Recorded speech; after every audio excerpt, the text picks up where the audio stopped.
What's going on, traders? It's Lucas here from the Commitment of Traders Club. Thank you so much for joining me over on Commitment FX today. We've got a video lined up for you in which I'll be teaching you how to identify market structure correctly and where you should be putting your trade orders to capitalize on the biggest moves in the market from the true direction of the market. So without further ado, let's head over to the charts and get straight into this video. Okay, so we're over on GBPJPY. We're back testing, of course, so we're looking around the 21st of September if you want to follow along at home as well. So to break this down, we want to identify the true market structure to enter a trade. Now, I am a swing trader. I like to trade on the higher time frames, and hopefully you guys are as well, although this works for day traders and intraday traders as well. So we always want to be trading with the trend. The trend is our friend. I'm sure everyone out there has heard that saying before, and I can't stress that enough. Now, if we're looking here on the hourly chart, we can clearly see that the market is in a downtrend. Quite a nice structure. You could even draw a trend line on here, something along these lines, and you'd expect price to push back to the trend line and then reverse to the downside. That's how a retail trader would look at this particular currency pair. But my first tip to identify market structure is get out of that 1 hour chart, get out of the half an hour, and first of all, look at the daily. So looking at the daily, this tells us a completely different side of the story. This downtrend that we were looking at on the hourly is formed from this area here, these 4 or 5 days worth of trading. But overall, zooming back out, we are clearly in a very strong uptrend.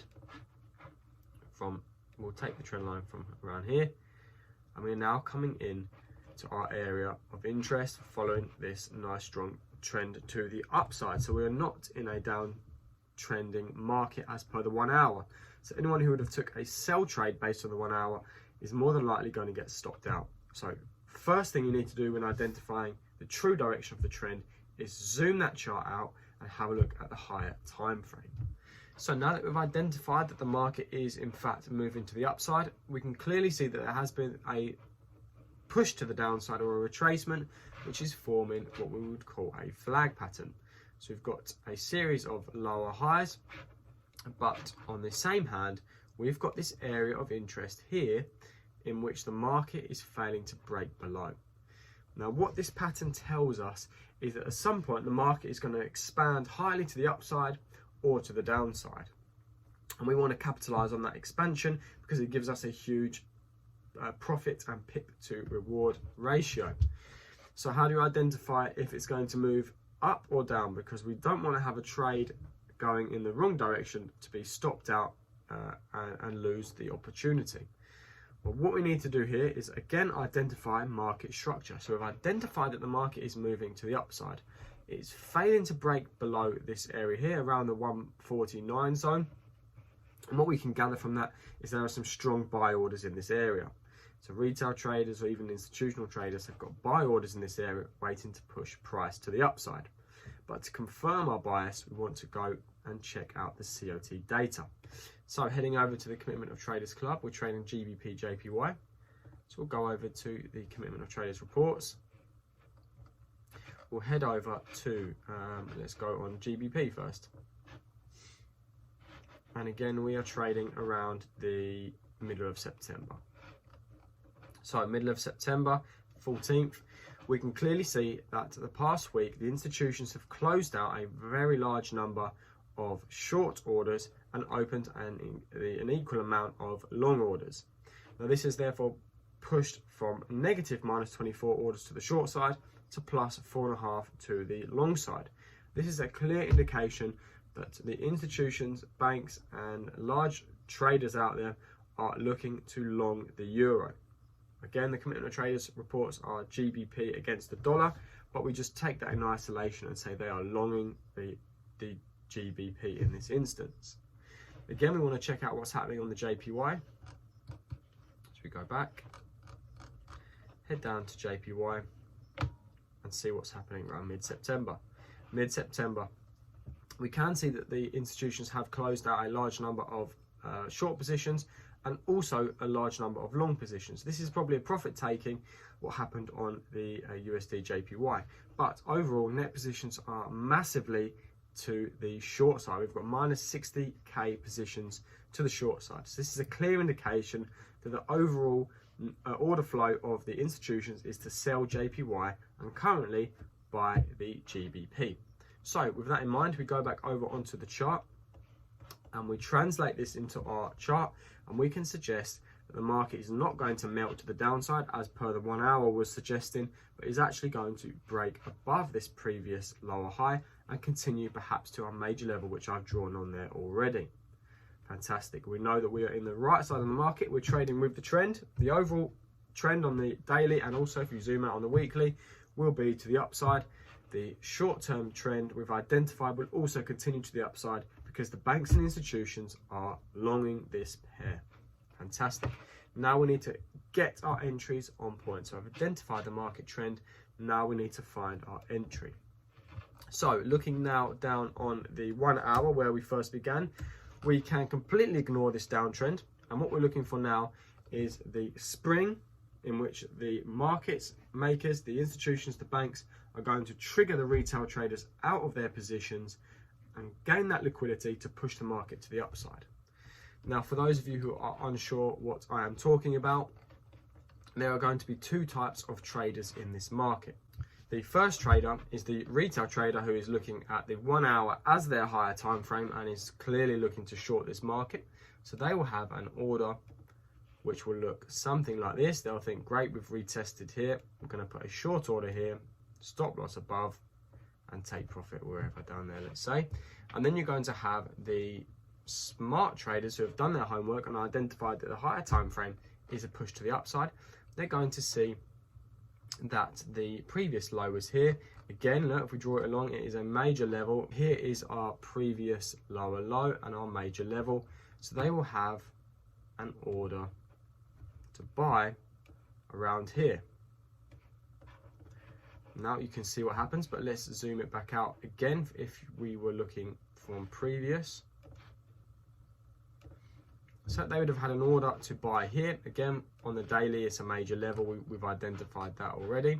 So back down onto the 1 hour, they had a buy order at this major low. And what happens? Market pushes in their favor, fantastic.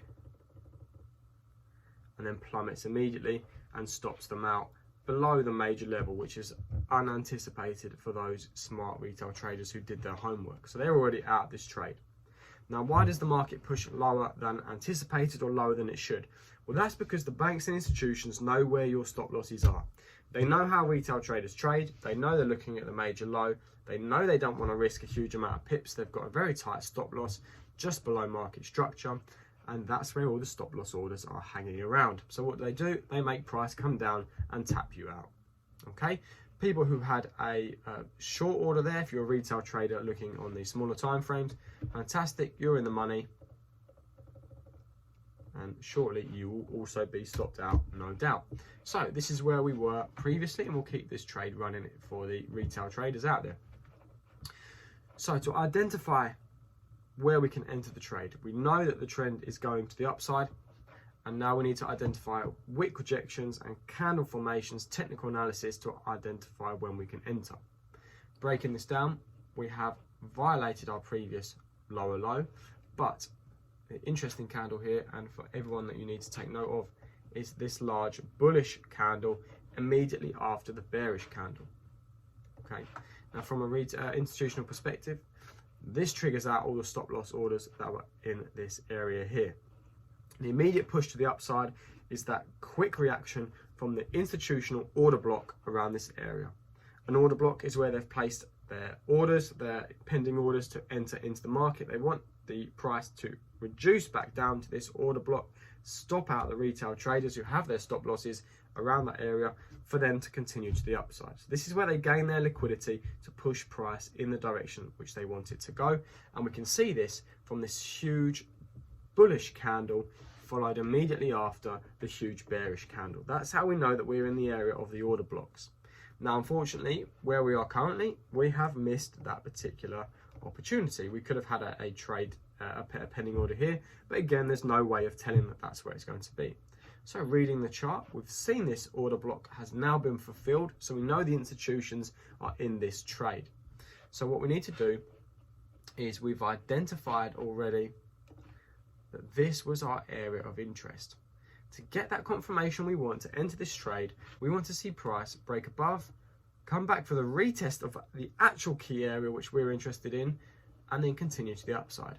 And we'll call this area the test. We've had the spring here. If you are familiar with the Wyckoff structure, we've had the spring, and we're waiting for that test of the initial key level for us to enter our trade with a very tight stop loss, because we don't anticipate price to come back to the initial spring, because those orders have already been fulfilled from an institutional basis. So let's see how the market plays out and when we can enter. Again, we'll leave the retail trade running just so you can see that if you don't look at the higher time frames, you're not going to win as many trades as you should. Okay, we're not in this trade yet. Had this big push to the upside. Now let's see if we can capture that retest. Okay, so there is our retest of this area. We will now put a order in, a market order. We'll have our stop loss just below the structure. Keep it relatively tight. We know it's not going to drop below the spring. It hasn't already. And our target is going to be our major high. We know the market is going to move to the upside. We've identified the structure, and we know that the institutional positions are also reflecting buy on the GBPJPY. So we are in the trade with a market order. Let's see how it plays out on the 1 hour, and then we'll move to the higher time frames if we are successful.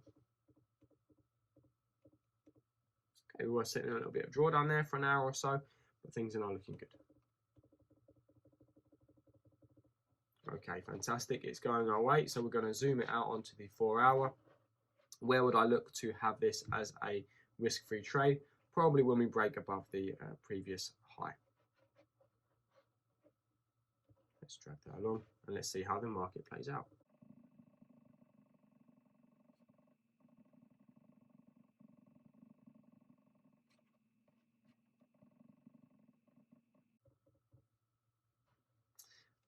And there we have it, traders. A fantastic 1 to 30 risk to reward. It got a little bit close for us down here on the 1st of October. But again, that is the short-term traders who were looking at the 1 hour. We're probably shorting it from this area. And again, another liquidity grab from the institutions. But our analysis that it's not going to break below the spring. As you can see, people who sold it there, they've lost money. Fantastic. Price didn't drop below the spring. The orders were already fulfilled. This was a further liquidity grab. And from this liquidity grab, we had this huge bullish push to the upside. And in fact, where we are, near enough where we are today, has broken above this major level. So we can probably expect price to continue to the upside, especially on how the JPY has been handling the previous week. So traders, a fantastic trade based on a very simple technical analysis strategy. You'll see I've got no indicators plastered on my chart. To break it down once more, step 1, identify the true direction of the trend.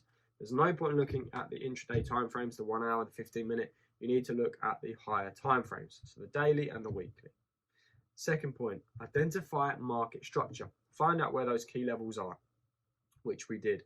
Third point, think like the institutions. Where are they going to stop you guys out before they have that push to the upside?